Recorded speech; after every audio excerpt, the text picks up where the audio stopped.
অর্ধেকের বা একটু বেশি হয়তো পিপিএল এর সাথে রেজিস্ট্রেশন করেছে, বাকি যারা করেনি যদি এরকম রায় আসে যে তারা যেখানে আগে ছিল যে সমস্ত ফ্যাসিলিটেটরের কাছে ছিল সেখানেই থাকতে হবে, সেক্ষেত্রে পিপিএল এর অবস্থাটা কি হবে? ইট কুড বি সিডিপ্যাপ ক্লোজ হয়ে যাবে, 700 কোম্পানি একেবারে টার্মিনেট করে দিবে অ্যান্ড অর এক্সটেনশন করতে পারে আরো কিছুদিন, কিংবা আবার কন্টিনিউ বিজনেস করার সুযোগ দিতে পারে। সিডিপ্যাপ প্রোগ্রামের জন্য যে 9 বিলিয়ন মূল্যের চুক্তি যেটা করেছিল সেটাই নাকি অনিয়ম ঘটেছে, সেটাই যদি তাহলে তো এটা বাতিলও হয়ে যেতে পারে। পিপিএল এর সাথে ফুললি সাইন করে নাই, কনফার্মেশন পায় নাই, তারা স্টিল বর্তমান যে 700 কিংবা তার চেয়ে বেশি এদের সাথে থাকতে পারবে। যদি ফুললি সাইন হয়ে যায় তাহলে তারা পিপিএল এর সাথে থাকবে। সিডিপ্যাপের সর্বশেষ বিষয়টি নিয়ে আমরা একটু আপনার কাছে জানতে চাই। গত 2 দিনে আমরা কথা বলেছি, কিন্তু যেহেতু আপনি এটার সঙ্গেও জড়িত আছেন আমি যতদূর জানি, সুতরাং আপনার কাছে যত সঠিক তথ্য পাবো সেটা আমরা আমাদের যারা কনজিউমার আছেন, যারা আমাদের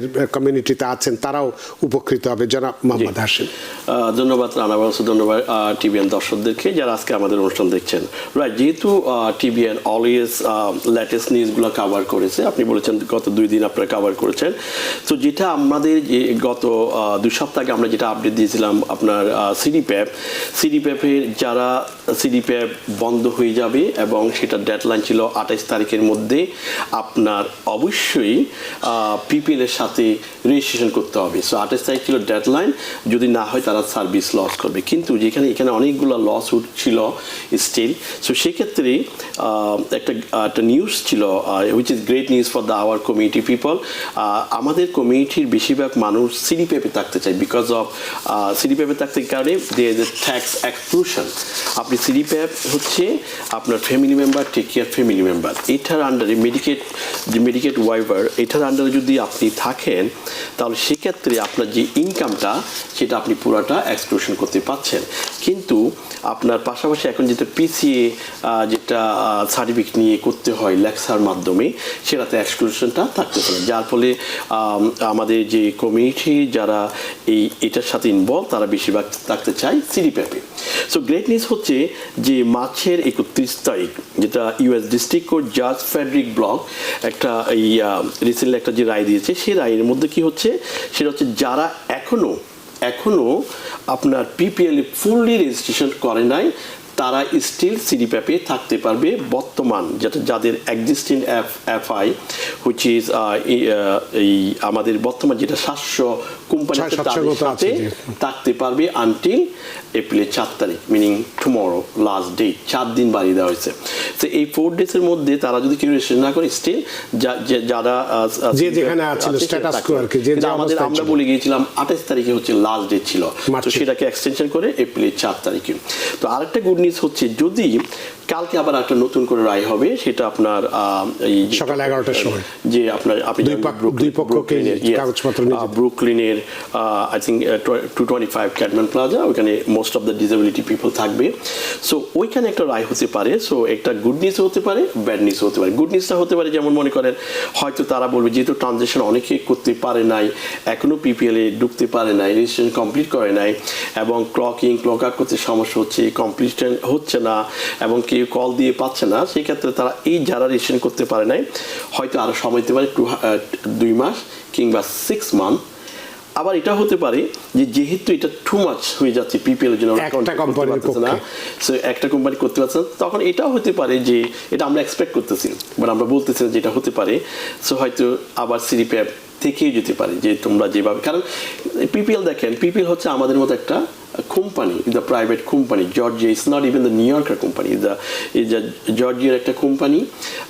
সেই পিপিএল আমাদের মতো একটা কোম্পানি, আমরা হচ্ছে ছোট, তারা হচ্ছে big guy, right? So it's not the DOS. যদি ডিওএসে যদি চলে যেত তাহলে কারো কোনো কমপ্লেন ছিল না, গভর্নমেন্ট এটা নিয়ে নিয়েছে, কিন্তু একটা প্রাইভেট কোম্পানিকে দিয়েছে, এই জন্য লসুটগুলো কন্টিনিউ আসতেছে। সো আমরা আশা করতেছি টুমরো যে রায়টা হবে 10টায়, 10:30টার দিকে, আপনি বলেছেন 11 o'clock মেবি। সো এটা যদি হয় তাহলে আমরা একটা আপডেট পাবো, বড় ধরনের একটা update. It could be সিডিপ্যাপ close হয়ে যাবে, 700 কোম্পানি একেবারে টার্মিনেট করে দিবে অ্যান্ড অর এক্সটেনশন করতে পারে আরও কিছুদিন, কিংবা আবার কন্টিনিউ বিজনেস করার সুযোগ দিতে পারে। সেই ক্ষেত্রে হলে আমাদের কমিউনিটি যারা এখনও ফুললি রেজিস্ট্রেশন করা নেই পিপিএল এর সাথে, তারা কি করতে পারবে? বর্তমান সিডি5 সিঙ্গেল এই এফআই এর মধ্যে যেটা আছে বর্তমান এফআই সেটা থাকতে পারবে এবং কন্টিনিউ সেম জিনিস পেরোল চলবে এবং আপনার তাদের ক্লকিং ক্লক আউট ওই এক্সিস্টিং কোম্পানির সাথে করতে হবে। সো এটা হচ্ছে আপডেট। তবে আরও বড় আপডেট হচ্ছে টুমরো, সেটা আমরা যেহেতু সময় একেবারে লাস্টের দিকে এপ্রিল 4 তারিখ টুমরো, তো সেই ক্ষেত্রে আমরা এক্সপেক্ট করতেছি আপনাদেরকে আগামীকাল যেভাবে হোক না আমরা আপনাদের নিউজটা পৌঁছে দিব যে হোয়াট ইজ দ্য আপডেট। আগামীকাল রাত 10টায় আমাদের টিভিএন অ্যানালাইসিস অনুষ্ঠানে হয়তো আমরা এটা পৌঁছাতে পারব। আপনাদেরকে নিউজ করতে হবে, is a big news weather not is close. তাহলে আমাদের কমিটি একটু পেল যে কেন আমাদের কাছে আসলে কি হয়, মনে করেন আপনার একটা পে চেক দরকার, রাইট? আমি একটা বাড়ি আমার একটা মর্গেজ লোন করতে হবে, সামটাইম ল্যান্ডার কিংবা মর্গেজ লোন অফিসার তারা চায় যে তোমার পে স্ট্যাপটা লেটেস্ট পে স্ট্যাপটা নিয়ে আসো। সো এই লেটেস্ট পে স্ট্যাপটা আপনার অনেক সময় আমাদের কাছে সাথে সাথে আপনাকে ডেলিভারি দেওয়া হয়, কিন্তু এখন দেখেন পিপিএল কল দিয়ে পাওয়া যাচ্ছে না, because they have too many people, এবং আমি জানি না দে হ্যাভ এক্সপিরিয়েন্স পিপল আর নট, কারণ সব তো নতুন ওরা। সো এই কারণে একটু দেরি হয়। তো আমাদের কমিউনিটিতে বিজনেস থাকে সবাই ইজিভাবে সার্ভিসটা পাবে। সো আমরা আশা করতেছি একটা গুড নিউজ আসতে পারে। আর যদি না থাকে, কেউ যদি বাইরে গিয়ে কাজ করে, তারা ওই পিসিএ করে লেক্সাতে থাকতে হবে। লেক্সা হচ্ছে licence home care service agency. এটা হচ্ছে যারা সিডিপ্যাপ মানে এই পিসিএতে কোয়ালিফাই হয়। আমরা বলতেছি না যে আপনি সিডিপ্যাপ ছিলেন এখানে লেক্সাতে ডাইরেক্টলি চলে যাবেন, এটা বলতেছি না।